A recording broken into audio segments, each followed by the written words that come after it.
11 સાયન્સની અંદર છેલ્લે આપણે લેક્ચર નંબર 9 ની અંદર કણ પ્રકૃતિવાદ આપણે જોયો તો દ્રવ્યનો દ્વૈત સ્વભાવની અંદર કણ સ્વભાવની આપણે છેલ્લે વાત કરીએ. ત્યાર પછી આપણે આગળ વધીએ. ભાઈ વિદ્યુત ચુંબકીય વિકિરણનો જે દ્વૈત સ્વભાવ છે, દ્વૈત સ્વભાવ. હવે જે આ દ્વૈત સ્વભાવ છે એ સ્વભાવની અંદર આપણે બે ઘટના જોઈ. તરંગ પ્રકૃતિવાદની અંદર વિવર્તન અને વ્યતિકરણ, આ બે ઘટના જોઈ. ભાઈ વિદ્યુત ચુંબકીય વિકિરણો છે એ વિવર્તન અને વ્યતિકરણ, એક સીધી રેખામાં ગમન કરતા હોય અને એક વાંકું ચૂકવું હોય. એટલે આપણે એને કીધું કે વિવર્તન અને વ્યતિકરણની ઘટના જોવા મળે છે. જ્યારે કણ પ્રકૃતિની અંદર આપણે કાળા પદાર્થો જે છે એ વિદ્યુત ચુંબકીય વિકિરણોનું ઉત્સર્જન કરે છે. શું કરે? કાળા પદાર્થમાંથી વિદ્યુત ચુંબકીય વિકિરણનું ઉત્સર્જન કરે છે અને એને એક ગ્રાફ દ્વારા આપણે સમજૂતી મેળવી અને એમ કીધું કે ભાઈ એ કણ સ્વભાવ ધરાવે છે.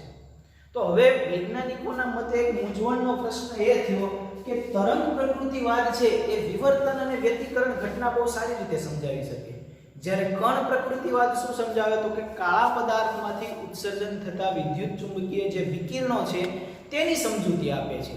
તો બંને સિદ્ધાંત છે એ અલગ અલગ પડે છે. તરંગ પ્રકૃતિવાદ છે એ કાળા પદાર્થોને સમજાવી શકતો નથી, જ્યારે કણ પ્રકૃતિવાદ છે એ વિવર્તન અને વ્યતિકરણની ઘટનાને સમજાવી શકતો નથી. એટલે બંને અલગ અલગ રીતે સમજાવે છે. તો આની મૂંઝવણ માટે આપણે બંને સિદ્ધાંત જે છે એવું માનીને ચાલીએ છીએ કે ભાઈ વિકિરણ છે એટલે વિદ્યુત ચુંબકીય વિકિરણો છે એ શું કરે છે? દ્વૈત સ્વભાવ ધરાવે છે, બે પ્રકારના સ્વભાવ ધરાવે છે એવું સ્વીકારવામાં આવ્યું કે ભાઈ તરંગ પ્રકૃતિ પણ ધરાવે છે અને કણ પ્રકૃતિ પણ ધરાવે છે. આવું માનીને આપણે આગળ વધ્યા છીએ. હવે બંને કણ અને તરંગ પ્રકૃતિ જેવા ગુણધર્મો જો ધરાવતો હોય તો એનું વર્તણૂક આપણે દ્વૈત ગુણધર્મ અથવા તો પ્રકાશનો દ્વૈત સ્વભાવ આપણે કહી શકીએ. પ્રયોગો ઉપર આધાર રાખીને આપણે જાણી શકીએ છીએ કે પ્રકાશ તરંગ તરીકે વર્તે છે અથવા તો કણ છે એ પ્રવાહ તરીકે વર્તે છે. પ્રકાશ તરંગ તરીકે વર્તે અને કોઈ પ્રવાહ હોય તો એ કઈ રીતે વર્તે છે? કણ તરીકે વર્તે છે. આવું પ્રયોગો ઉપરથી આપણે અનુમાન કરી શકીએ છીએ. એટલે કે આ બંને જ્યારે વિકિરણ દ્રવ્ય સાથે પારસ્પરિક ક્રિયા કરે છે ત્યારે તે કણ પ્રકૃતિ ધરાવે છે. વિકિરણ લઈ લો તો કોઈ એક દ્રવ્ય લઈ લો, તો દ્રવ્ય સાથે જ્યારે પ્રક્રિયા કરશે ને ત્યારે કઈ પ્રકૃતિ ધરાવશે? કણ પ્રકૃતિ ધરાવશે. અને દ્રવ્ય સાથે પ્રક્રિયા નહીં કરે તો કઈ હશે? એમની તરંગ પ્રકૃતિ ધરાવશે. તો આ બે પ્રકારનો આપણે દ્વૈત સ્વભાવ સ્વીકારીને આપણે શું કરીએ છીએ? આગળ વધીએ છીએ. આ ખ્યાલ વૈજ્ઞાનિકો વિચારતા હતા તેનાથી તદ્દન ભિન્ન. દ્રવ્ય અને વિકિરણ માટે આથી એમ સ્વીકારવામાં આવ્યું, વ્યાજબીપણું માનવામાં આવ્યું અને એવું સ્વીકારી અને આગળ વધવામાં આવ્યું કે ભાઈ વિદ્યુત ચુંબકીય વિકિરણો છે એ કેટલા સ્વભાવ ધરાવે છે? દ્વૈત સ્વભાવ ધરાવે છે. હવે તમે આ ચેપ્ટરની અંદર આગળ જેમ જેમ વધતા જઈશો તેમ ઇલેક્ટ્રોન પણ દ્વૈત સ્વભાવ, ઇલેક્ટ્રોન પણ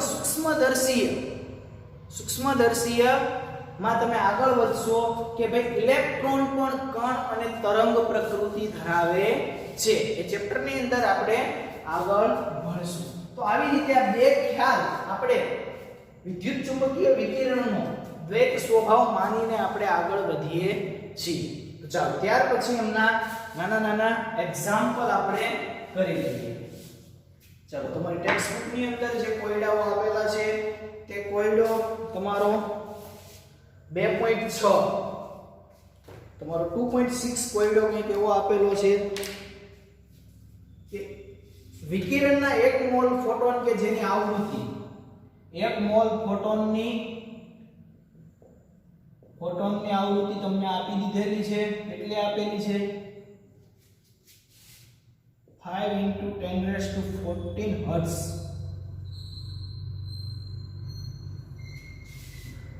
છે. તો તેમની ઊર્જા ગણો. તો તેમની ઊર્જા ગણો એટલે કે E ગણવાનો કીધેલો છે. ભાઈ સિમ્પલ. ચાલો હવે 1 મોલ ફોટોનની તમને આવૃત્તિ આપી દીધેલી છે. 1 મોલ ફોટોનની આવૃત્તિ આપણને આપી દીધેલી છે. કેટલી આપેલી છે? μ આવૃત્તિ μ 5 × 10⁻14 હર્ટ્ઝ તમને આપેલું છે અને E ગણવાનું કીધેલું છે.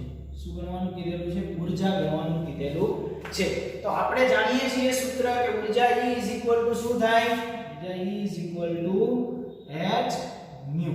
h કેટલું છે? 6.626 × 10⁻34 જૂલ સેકન્ડ ઇન્વર્સ. જાણીએ છીએ. ઓકે, આવૃત્તિ તો તમને આપી દીધેલી છે હર્ટ્ઝ ની અંદર.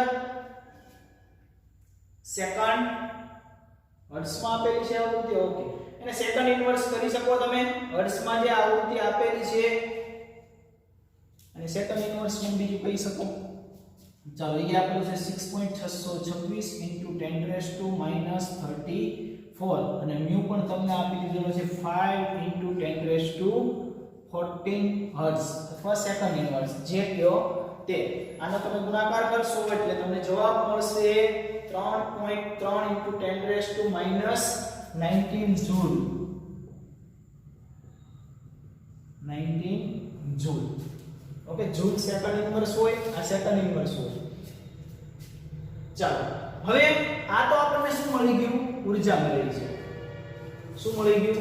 ઊર્જા. હવે જે ઊર્જા મળી છે એ તો કુલ ઊર્જા આપણને શોધી, પણ અહીંયા શું કીધું છે?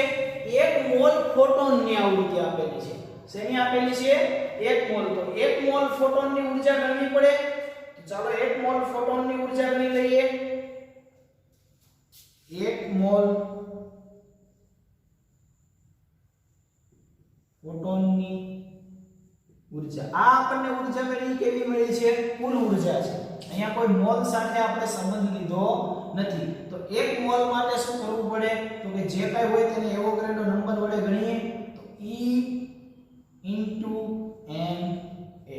Na. Na કોણ છે? Avogadro number. E કોણ છે?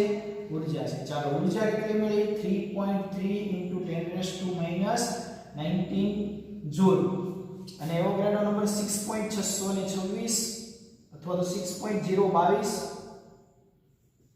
× 10⁻23. આ થઈ ગયું એવોગાડ્રો નંબર 6.022 × 10⁻23 મોલ ઇન્વર્સ છે. કેવું છે? Mall inverse. તો હવે તમે આ બંનેનો ગુણાકાર કરશો એટલે તમને જવાબ શું મળશે? જવાબ મળશે તમને 199.5 કિલો જૂલ મોલ ઇન્વર્સ.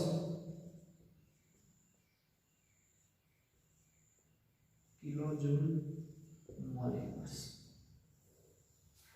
લો, આ થઈ ગયો તમારો કોયડો. કેટલામો હતો?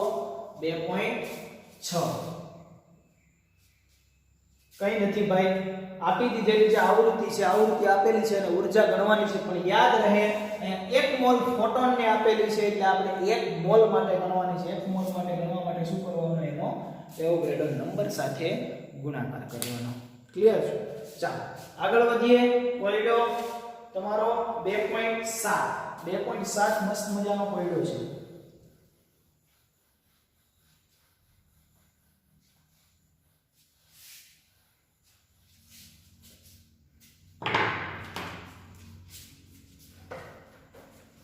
ચાલો ભાઈ, કોયડા નંબર 2.7. 2.7 ની રકમ છે કે 100 વોટનો એક ગોળો છે. 100 વોટનો એક ગોળો છે જે 400 મીટર શું કરે છે? 400 નેનોમીટરની તરંગ લંબાઈનું એક વિકિરણ પ્રકાશનું ઉત્સર્જન કરે છે.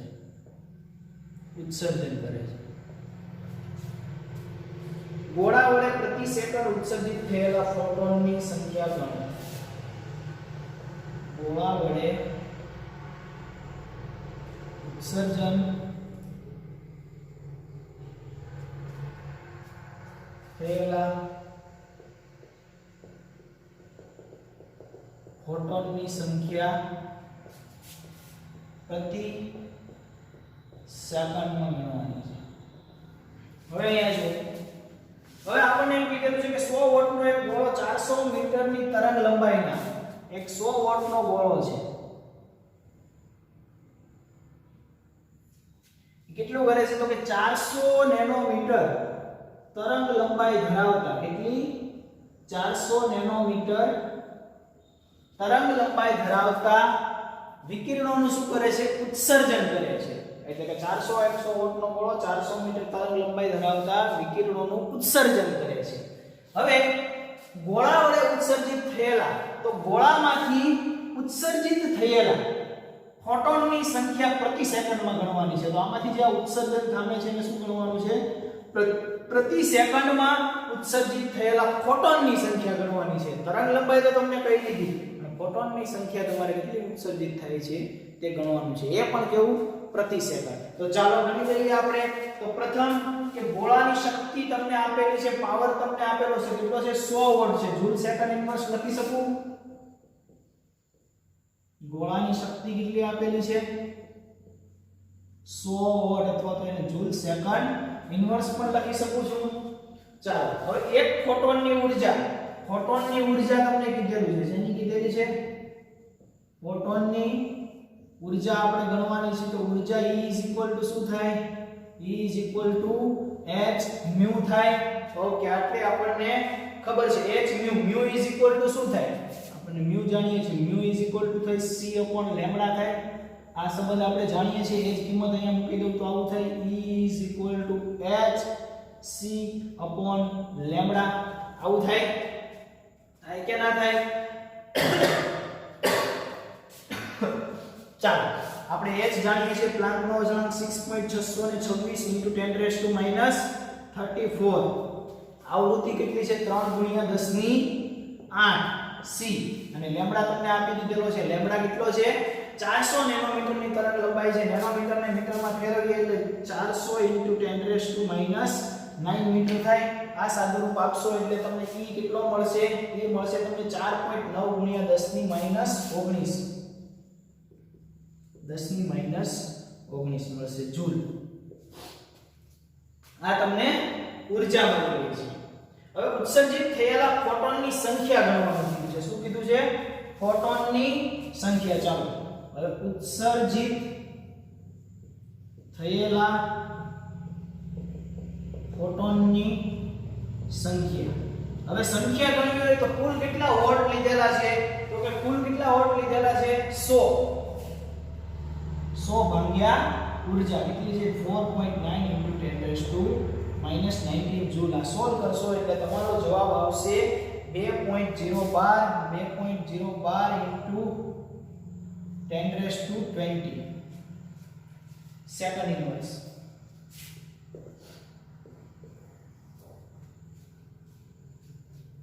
આ તમારી ટેક્સ્ટ બુક ની અંદર કોયડો 2.7 જે આપેલો છે એમની અંદર 100 વોટનો એક ગોળો છે. 400 નેનોમીટર તરંગ લંબાઈ વિદ્યુત ચુંબકીય વિકિરણોનું ઉત્સર્જન કરે છે.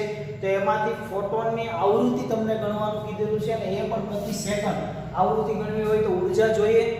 ઓકે, તો ઊર્જા જોઈએ તો અહીંયા આપેલું છે આપણને કે ભાઈ ઊર્જા શોધી લીધી. ત્યાર પછી ફોટોનની સંખ્યા શોધવાનું કીધું છે. સંખ્યા શોધવાનું કીધું એટલે E 100 ભાગ્યા E કરી. હવે કોઈને કદાચ આમાં ખબર ના પડી હોય તો સિમ્પલ સરળ રીતે એક સૂત્ર તમે યાદ રાખી લેજો કે ફોટોનની સંખ્યા ગણવાનું કીધું છે ને, તો E શું થાય? NH mu લખી દો. ફોટોનની સંખ્યા ગણવાનું કીધું ને, હું અહીંયા કરું છું બીજી રીતે.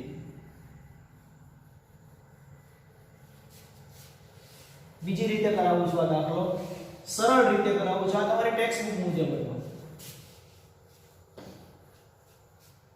આ સૂત્ર આપણે જાણીએ છીએ. E h mu. આ ઊર્જાનું સૂત્ર છે. પરંતુ સંખ્યા ગણવાની કીધી હોય તો મોલ સાથે ગણી આપણે n h mu લખી શકીએ. n બરાબર હંમેશા 1 લેવાનો હોય. ઓકે, પણ અહીંયા n તો શોધવાનો કીધેલો છે એટલે આપણે 1 નહીં લઈએ. ખરેખર આ સૂત્ર આપણે જે લખીએ છીએ E h mu, તો આની સાથે n છે જ, પણ n આપણે કેટલો લઈએ છીએ? 1. એટલે કે કિંમતની અંદર કોઈ ફેરફાર થતો નથી. હવે અહીંયા n આપણને શોધવાનો કીધેલો છે. સંખ્યા શોધવાની કીધી ને, ફોટોનની સંખ્યા. તો n ને હું કયા સંદર્ભમાં લઈ લઉં છું? સંખ્યા. જો કંઈ ના આપેલું હોય ત્યારે એક લઈ લેવાનું, પણ અહીંયા તો n જ શોધવાનું કીધેલો છે, સંખ્યા. તો E nh mu થાય. હવે જુઓ તમે કે E nh mu શું હતું? c/λ હતું. તો એની એક કિંમત અહીંયા મૂકી દો કે c/λ. આ કિંમત થઈ ગઈ. ઓકે, હવે આની અંદરથી હું n ને કરતા કર લઉં તો શું થાય? e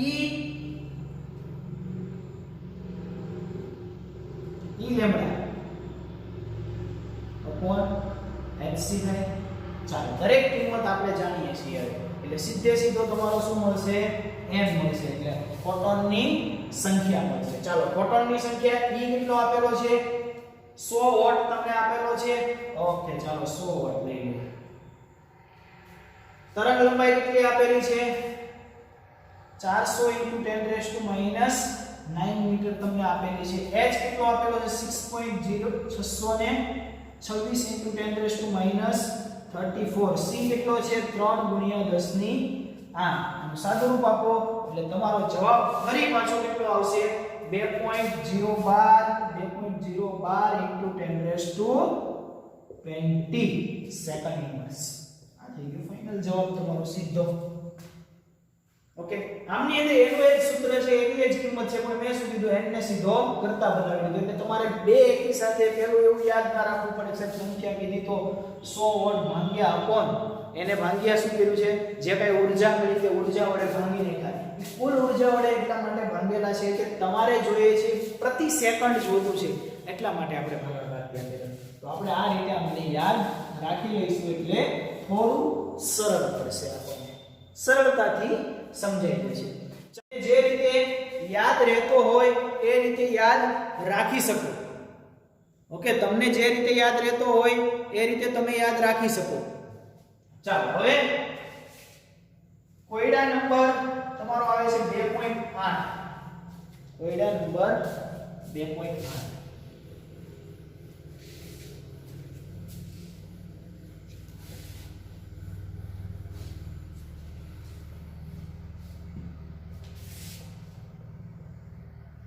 ચાલો, 2.8 ની રકમ જોઈ લઈએ.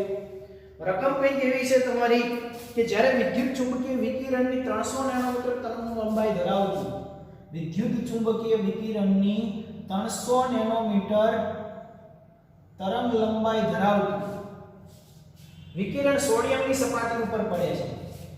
આ એક સોડિયમની સપાટી છે.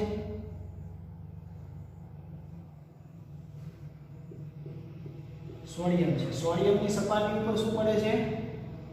300 નેનોમીટર તરંગ લંબાઈ ધરાવતું એક વિદ્યુત ચુંબકીય વિકિરણ પડે છે. ત્યારે 1.68 × 10⁵ ગતિ ઊર્જા ધરાવતા ઇલેક્ટ્રોનનું ઉત્સર્જન થાય છે. ત્યારે આમની અંદરથી 1.68 × 10⁵ જૂલ મોલ ઇન્વર્સ ગતિ ઊર્જા ધરાવતા ઇલેક્ટ્રોનનું ઉત્સર્જન થાય છે.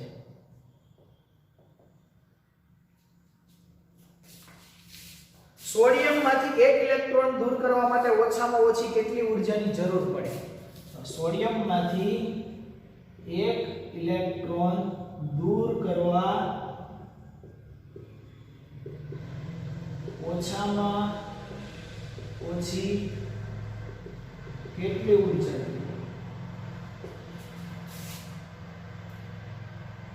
ફોટો ઇલેક્ટ્રોનને ઉત્સર્જિત થવા માટે કેટલી વધુમાં વધુ તરંગ લંબાઈની જરૂર પડે? તો વધુમાં વધુ લેમ્બડા કેટલો જોઈએ? ચાલો, હવે રકમ સમજાવું કે રકમ તમને જ્યારે વિદ્યુત ચુંબકીય વિકિરણ એક સોડિયમ ધાતુ જે લીધેલી છે એના ટુકડા ઉપર 300 નેનોમીટર તરંગ લંબાઈનો પ્રકાશ આપાત કરવામાં આવે છે. હવે 300 નેનોમીટર તરંગ લંબાઈનો પ્રકાશ જ્યારે આપાત કરવામાં આવે છે ત્યારે એમાંથી 1.68 × 10⁵ જૂલ મોલ ઇન્વર્સ જેટલા ઇલેક્ટ્રોનનું આમાંથી સોડિયમમાંથી શું થઈ જાય છે?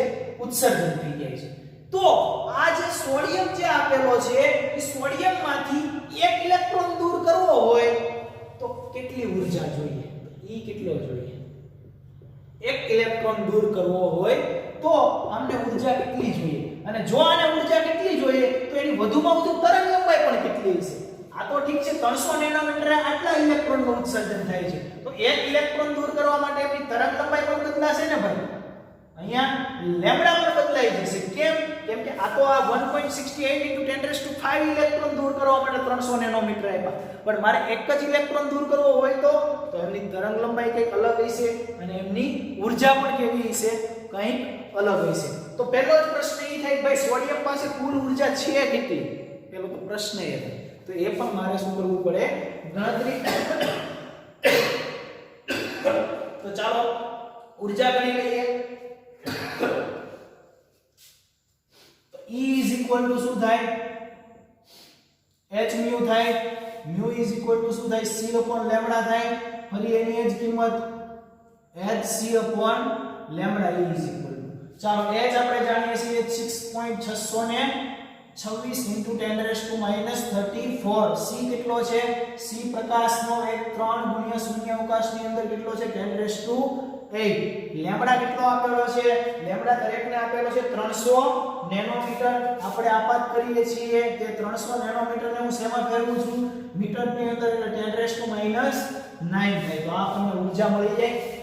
કેટલી ઊર્જા થશે સોડિયમ પાસે એ તમે ગણતરી કરશો એટલે 6.626 × 10⁻⁻19 જૂલ ઊર્જા થશે. તો આ શું મળ્યો આપણને, E મળી ગયો, ઊર્જા મળી ગઈ. શું મળી, આ આપણને ઊર્જા મળી ગઈ. ઊર્જા શા માટે મળી, ભાઈ આમાંથી બધું ઉત્સર્જન થાય છે તો ઊર્જા સોડિયમ પાસે હકીકતમાં છે કેટલી, એટલા માટે આપણે શું કરી છે, ઊર્જાની ગણતરી કરી. હવે 1 મોલ ફોટોનની ઊર્જા કેટલી થાય, હવે આ તો કુલ ઊર્જા મળી ને, આ કુલ ઊર્જા આપણે મોલ સાથે લેવા દેવા છે.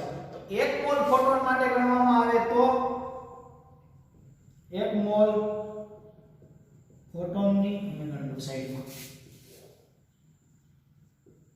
1 મોલ ફોટોન માટે કેટલી થાય, તો કે જે કાઈ મળ્યું છે E × Na કરશો એટલે 1 મોલ ફોટોન માટે તમને કેટલું E ઊર્જા આપેલી છે, એને એવોગાડ્રો નંબર 6.022 × 10⁻23 તમને આપેલું છે. એટલે 1 મોલ ફોટોન માટે ઊર્જા તમને કેટલી મળશે, 3.9 × 10⁵. 3.9 × 10⁵ 99 લઈ લો તો પણ ચાલે, 5.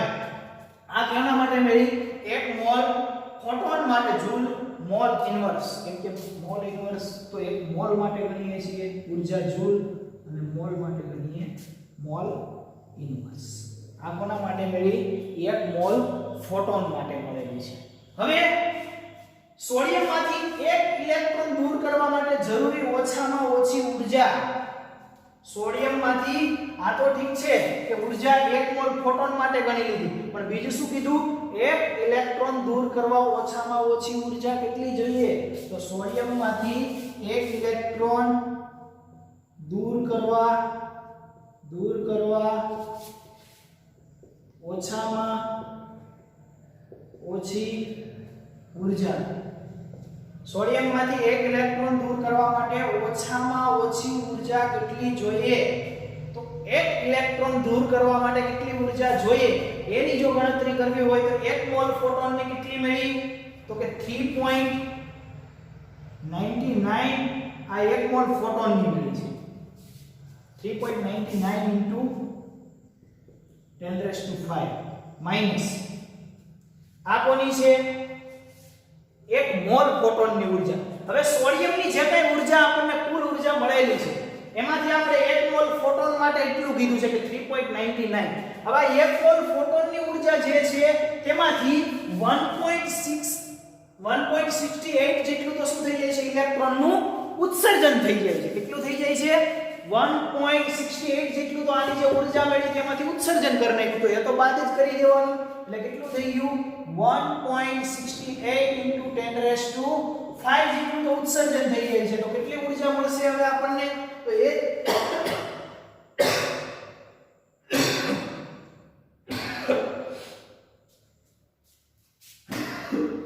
2.31 × 10⁵ જે મને જૂલ મોલ ઇન્વર્સ મળશે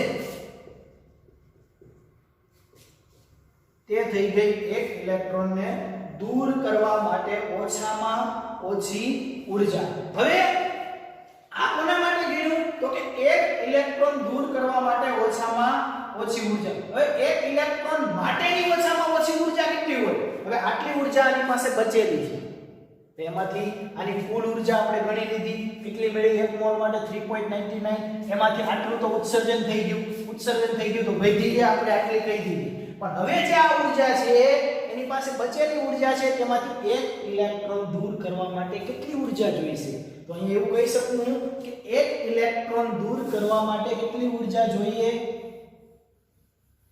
ચાલો ગણતરી કરી લઈએ કે એક ઇલેક્ટ્રોન માટે ઓછામાં ઓછી ઊર્જા, એક ઇલેક્ટ્રોન માટે ઓછામાં ઓછી ઊર્જા. હવે અહીંયા જો નંબરની વાત આવી ગઈ, કેવી આવી છે? નંબરની વાત આવી ગઈ છે. એટલે એક ઇલેક્ટ્રોન માટે અથવા તો કોઈ એક સંખ્યા જ્યારે છે ત્યારે હંમેશા યાદ રાખો એમને એવોગાડ્રો નંબર વડે શું કરશો? તમે ભાંગશો. એટલે જે કાંઈ એક ઇલેક્ટ્રોનની ઊર્જા મળી 2.31 × 10⁵ ભાગ્યા એવોગાડ્રો નંબર. એટલે તમે એક ઇલેક્ટ્રોન સંખ્યાની વાત કરીને એટલે તમે ચેપ્ટર નંબર 1 ભણશો એટલે વધારે ખ્યાલ આવશે કે સર આ કેમ એને એવોગાડ્રો નંબર સાથે ભાંગી નાખ્યા. રસાયણ વિજ્ઞાનની પાયાની સંકલ્પના ભણશો ત્યાં આપણે સંખ્યા માટે એવોગાડ્રો નંબરનો યુઝ કરશું. ત્યારે નંબર ઓફ પરમાણુ તમે શોધશો ને કે ભાઈ કેટલા પરમાણુ, આની સંખ્યા કેટલી પરમાણુઓની, એની અંદર વધારે ખ્યાલ આવશે. તો અહીંયા એવોગાડ્રો નંબર વડે મેં એક ઇલેક્ટ્રોન માટેની વાત છે એટલે એવોગાડ્રો નંબર સાથે શું કરી દીધું છે? ભાગાકાર કરી દીધો છે. એટલે એનો જવાબ મળશે તમને 3.84 × 10⁻⁻⁹ જૂલ. આ મળી ગયા આપણને એક ઇલેક્ટ્રોનને દૂર કરવા માટે ઓછામાં ઓછી ઊર્જા.